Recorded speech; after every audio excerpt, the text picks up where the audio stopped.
सब कुछ पहले से ही निर्धारित हो। एक सैनिक के रूप में मेरा कर्तव्य सिर्फ सीमाओं की रक्षा करना नहीं, बल्कि सच्चाई की भी रक्षा करना है। धोखे के सामने चुप रहना देशभक्ति नहीं। सच बाहर आना ही चाहिए, चाहे वो कितना भी इनकन्वीनियंट क्यों ना हो। अस्सलामुअलैकुम आदाब दोस्तों, मैं हूं शम्स सईद और आप देख रहे हैं हर खबर आप तक। दोस्तों, जो खबर आज आपसे साझा करने वाला हूं और शेयर करने वाला हूं वो बहुत बड़ी न्यूज़ है अपने स्तर पर, जिसको लेकर लगातार पूरे मीडिया में चर्चा बनी हुई है। आपको पता है कि पहलगाम में जब से हमला हुआ है, ख़ासतौर से जो आतंकी हमला हुआ है जिसको सबने निंदनीय करार दिया है, लेकिन उसके बाद तरह तरह के सवालात हैं जो अपने आप में गर्दिश कर रहे हैं। और सोशल मीडिया पर जिस शख्स की वीडियो मैं आपको दिखाने जा रहा हूं वो एक आर्मी मैन है, एक आर्मी का जवान है। आर्मी का जवान है, उसके बावजूद उन्होंने सरकार पर यानी मोदी सरकार पर बड़े बड़े सवालात उठाए हैं। जो घटना हुई वो अपने आप में निंदनीय है, उसके पूरे देश क्या पूरी दुनिया से निंदा हुई है उसकी, किसी ने उसकी हिमायत नहीं की। लेकिन मैं सबसे पहले चाहता हूं कि आप इसका वीडियो देखें। ये आर्मी का एक जवान है, इन्होंने मोदी सरकार पर बड़े बड़े हमले बोले हैं और क्या कुछ आरोप लगाए हैं। सीधे तौर पर इस हमले को राजनीतिक हमला ठहराया है। आप अंदाजा कर सकते हैं कि एक आर्मी का जवान जब किसी सरकार पर इस तरह की आरोप लगाए, इस तरह का इल्ज़ाम लगाए, तो आप इसकी संगीनता का, इसकी तशवीश का आप अंदाज़ा कर सकते हैं कि कितना तशवीशनाक है। मैं अशोक कुमार, भारतीय सेना में एक सीनियर अधिकारी हूँ। आज मैं ऐसे मुद्दे में विचार रख रहा हूँ जो मेरे विवेक पे भारी पड़ता है। पहलगाम हमला जो जनता को दिखाया गया वो पूरा सच नहीं है। हमले के समय खुफिया जानकारी की विफलता और तत्काल मीडिया की कहानी, ये सभी गंभीर सवाल खड़े करती है। अपनी सेवा के वर्षों में मैंने कई ऑपरेशन देखे हैं, लेकिन ये अलग परिस्थिति थी। ये सारे साइन, ये सभी एक झूठे फॉल्स फ्लैग ऑपरेशन की संभावना की ओर इशारा करते हैं। एक ऐसा हमला जो बाहर से तो आतंकवाद दिखे, लेकिन वास्तव में अंदरूनी राजनीतिक उद्देश्यों को पूरा करते हैं। सबसे ज़्यादा दर्दनाक बात यह थी कि हमारे सैनिक, हमारे सिपाही ज़मीन पर पड़े थे और कई घंटों तक कोई नहीं उनको उठाने आया। ना कोई मेडिकल सहायता आई, ना कोई कमांड ऑफिसर आया। ऐसा लग रहा था कि ये सब कुछ पहले से ही निर्धारित हो।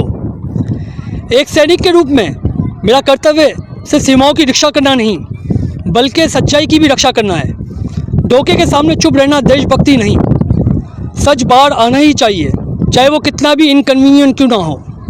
वीडियो आपने देख लिया तो आपको अंदाज़ा हो गया होगा, लेकिन मैं आपको बता देता हूं। पहलगाम हमले पर ये शमी है, इन्होंने लिखा है, इन्होंने इसको पोस्ट किया है एक्स पर। पहलगाम हमले पर एक आर्मी का जवान सच बता रहा है। कह रहे हैं कि आतंकी हमला नहीं बल्कि जैसे प्लानिंग करके करवाया गया है। इस हमले को ऐसा अंजाम दिया गया कि ये लगे कि ये आतंकी हमला है, लेकिन ये आतंकी हमला नहीं बल्कि राजनीतिक हमला है। सुनिए आर्मी जवान की जुबानी, अब इन्हें भी मुल्ला कह देना।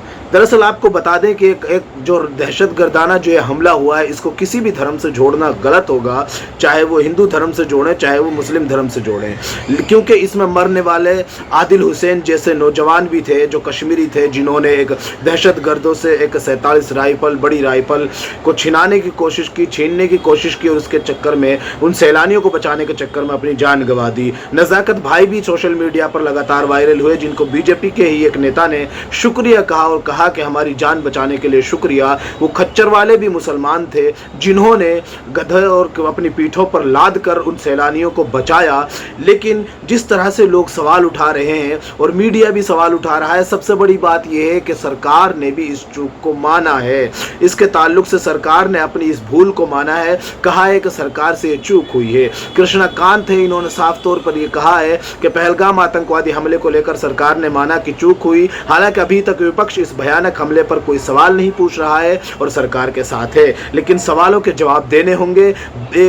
नंबर 1, 2000 लोगों की सुरक्षा में एक भी सिपाही क्यों नहीं था? नंबर 2, सरकार की सुरक्षा एजेंसियां कहां थी? जवाबदेही कब तय होगी? नंबर 3, हमले के बाद जनता का कोई जवाब देने की जगह पीएम चुनावी रैली करने क्यों पहुंच गए? आपको पता है कि बिहार में पहुंचे थे प्रधानमंत्री जी। नंबर 4, पाकिस्तान प्रायोजित आतंकवाद को हिंदू मुसलमान में किसके इशारे पर शिफ्ट किया जा रहा है? नंबर 5, पाकिस्तान के खिलाफ जो कदम उठाने की घोषणा हुई है उनका तुरंत कोई असर नहीं होगा।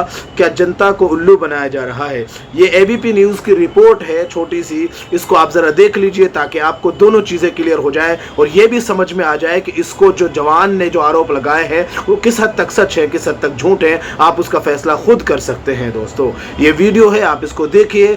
एक बड़ी खबर आ रही है। सभी दलों की बैठक में सरकार ने पहलगाम हमले को लेकर चूक मानी है। सरकार की तरफ से कहा गया है कि कहीं न कहीं चूक हुई है।